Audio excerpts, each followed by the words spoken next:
សូមក្រាបថ្វាយបង្គំប្រធេរានុធេរៈគ្រប់ព្រះអង្គជាទីសក្ការៈសូមគោរពសម្ដេចទ្រង់ឯកឧត្តមលោកជំទាវអស់លោកស្រី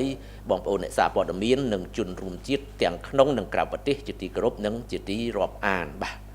ចាប់តាំងពីការអនុវត្តបទឈប់បាញ់បាទកាលពីវេលាម៉ោង12ថ្ងៃត្រង់ថ្ងៃទី27ខែធ្នូឆ្នាំ2025មកស្របតាមខ្លឹមសារនៃសេចក្តីប្រកាសរួមនៃកិច្ចប្រជុំពិសេសលើកទី3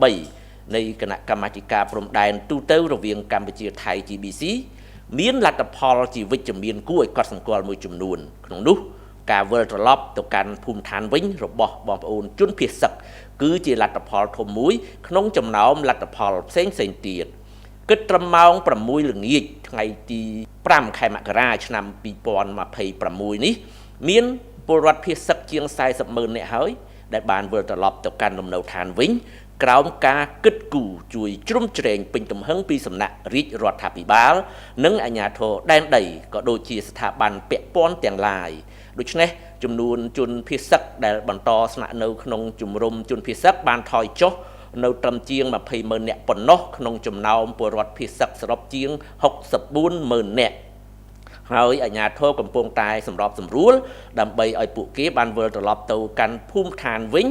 ជាបន្តបន្ទាប់បាទដោយក្រោមការយកចិត្តទុកដាក់ខ្ពស់ដល់ជីវភាពសុវត្ថិភាពនិងសុខុមាលភាពរបស់បងប្អូនប្រជាពលរដ្ឋភៀសសឹកទាំងអស់នោះ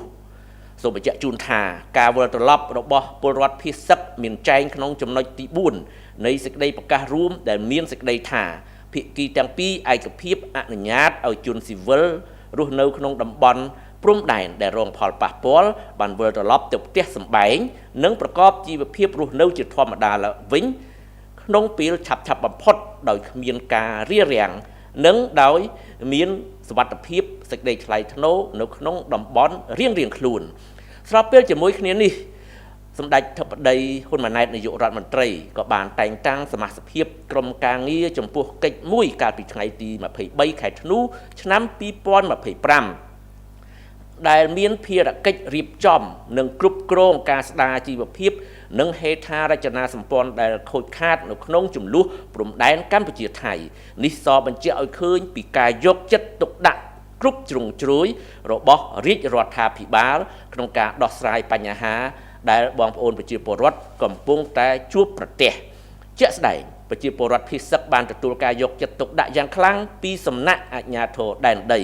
និងក្រុមការងារពាក់ព័ន្ធក្នុងនោះក្រសួងសុខាភិបាលក៏បានដាក់ភ្នាក់ងារសុខាភិបាលជាប្រចាំនៅនឹងកន្លែងដើម្បីជួយពិនិត្យសុខភាពនិងព្យាបាលជំងឺ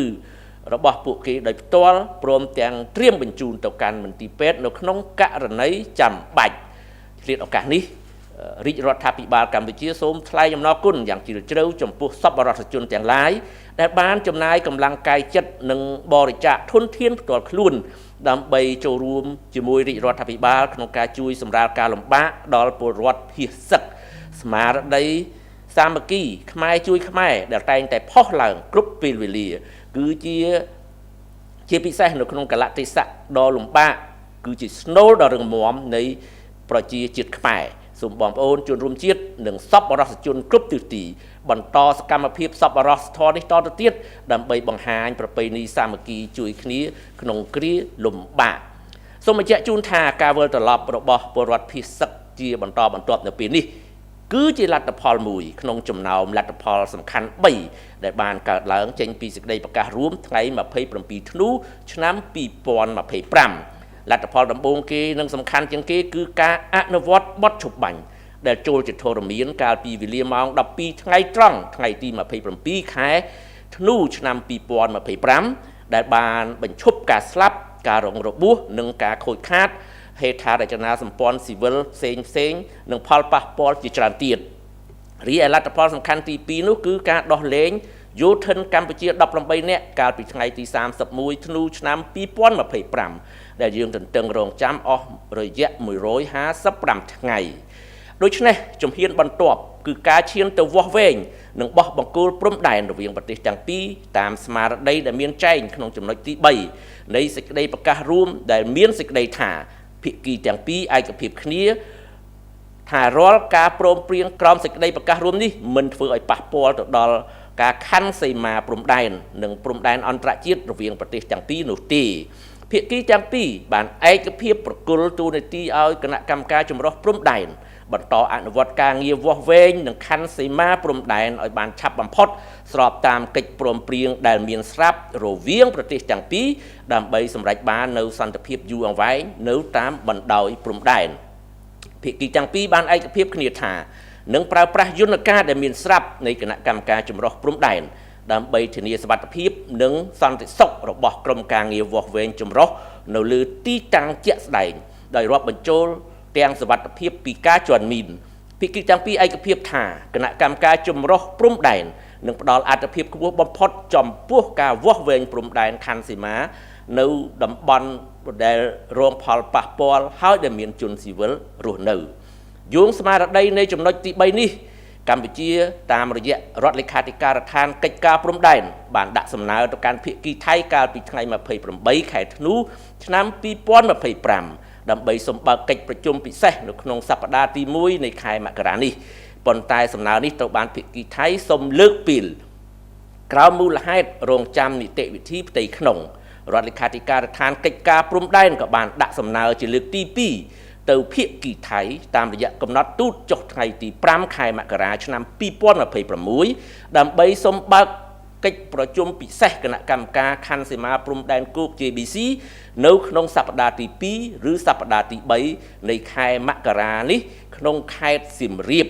កិច្ចប្រជុំពិសេសនេះដើម្បីពិភាក្សាលើរបៀបវារៈសំខាន់មួយចំនួនដូចតទៅទី1ពិភាក្សាអំពីការវាស់វែងនិងខណ្ឌសីមាព្រមទាំងដោះស្រាយបញ្ហាដែលយោធាថៃបានកំពុងធ្វើសកម្មភាពរំលោភបំពានបូរណភាពទឹកដីអធិបតេយ្យភាពកម្ពុជាដោយរាយបន្លាលួសដាក់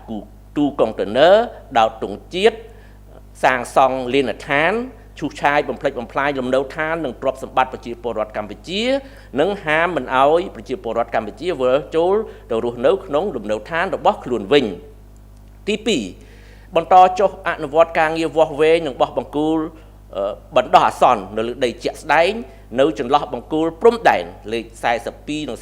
47ក្នុងភូមិសាស្ត្រភូមិជោគជ័យនិងភូមិព្រៃច័ន្ទឃុំអូ3ជាន់ស្រុកអូជ្រៅខេត្តបន្ទាយមានជ័យនិងចន្លោះបង្គោលព្រំដែនលេខ52និង59ក្នុងភូមិសាស្ត្រឃុំបឹងរាំងនិងឃុំកំរៀងស្រុកកំរៀងខេត្តបាត់ដំបងទី3ពិភាក្សាអំពីការចុះវាស់វែងនិងបោះបង្គោលបណ្ដោះអាសន្នលើដីជាក់ស្ដែង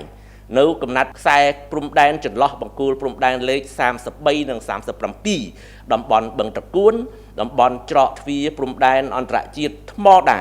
ឃុំថ្មដាស្រុកវាលវែងខេត្តពោធិ៍សាត់តំបន់ព្រំដែនអូភ្លុកដំរីឃុំថ្មដាស្រុកវាលវែងខេត្តពោធិ៍សាត់តំបន់ព្រំដែនច1ឃុំថ្មដាស្រុកវាលវែងខេត្តពោធិ៍សាត់និងតំបន់ព្រំដែនផ្សេងទៀតទី4បញ្ជូនក្រុមអ្នកវាស់វែងចម្រុះដើម្បីចុះអនុវត្តការងារវាស់វែងនិងខណ្ឌសីមាលើដីជាក់ស្ដែងនៅកំណាត់ខ្សែព្រំដែនចន្លោះបង្គោលព្រំដែនដែលបានឯកភាពគ្នាកំណាត់ខ្សែព្រំដែនដើរតាមផ្លូវទឹកនិងកំណាត់ខ្សែព្រំដែនជាបន្ទាត់ត្រង់ដោយអនុវត្តតាមស្មារតីនៃកំណត់ហេតុកិច្ចប្រជុំលើកទី6របស់គណៈកម្មការចម្រុះខណ្ឌសីមាព្រំដែនគោក JBC កម្ពុជាថៃកម្ពុជាចុះថ្ងៃទី15ខែមិថុនាឆ្នាំ2025នៅរាជធានីភ្នំពេញអ្នកនាំពាក្យរាជរដ្ឋាភិបាលកម្ពុជាសូមបញ្ជាក់ជូនសារជាថ្មីឡើងវិញថា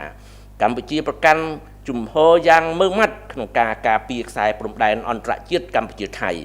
ដែលបន្សល់ទុកដោយគណៈកម្មការព្រំដែនឥណ្ឌូចិនសៀម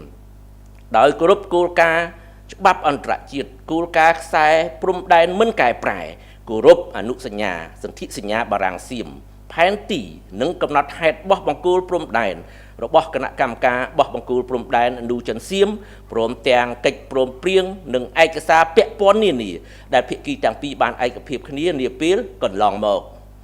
កម្ពុជាមិនទទួលស្គាល់នូវការកែប្រែខ្សែព្រំដែនណាមួយដែលកើតចេញពីការប្រើប្រាស់កម្លាំងនោះឡើយពីព្រោះបញ្ហាព្រំដែនត្រូវដោះស្រាយដោយមធ្យោបាយសន្តិវិធីក្នុងស្មារតីនេះកម្ពុជាទាមទារឲ្យថៃគោរពអាណត្តិរបស់គណៈកម្មការចម្រុះខណ្ឌសីមាព្រំដែនគោក JBC នៃប្រទេសទាំងពីរក្នុងការកំណត់ខណ្ឌសីមាព្រំដែនដោយផ្អែកលើកិច្ចព្រមព្រៀងដែលមានស្រាប់និងច្បាប់អន្តរជាតិដើម្បីកសាងសន្តិភាពយូរអង្វែងនៅតាមបណ្ដោយព្រំដែននៃប្រទេស ទាំងពីរសូមអរគុណនិងសូមគោរពលា